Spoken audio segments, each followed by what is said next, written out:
آدم علیہ السلام روح اور جسم کے درمیان تھے. دوسری روایت میں ہے کہ خمیر بوجھا جا رہا تھا.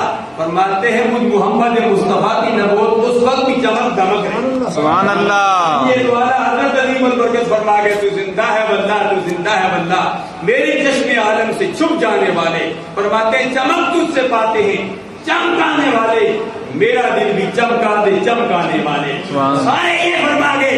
پیر میرے شاہ صاحب نے بھی یہ فرمایا چمک تجھ سے پاتے ہیں سب پانے والے. اعلیٰ حضرت عظیم البرکت نے بھی یہ فرمایا. نصیر ملت بھی نصیر الدین نصیر علیہ رحمت نے بھی یہ فرمایا. داتا علی حیدری نے بھی یہ فرمایا. سلطان صلاح الدین ایوبی علیہ رحمت نے بھی یہی فرمایا. صدیق اکبر نے بھی یہ فرمایا.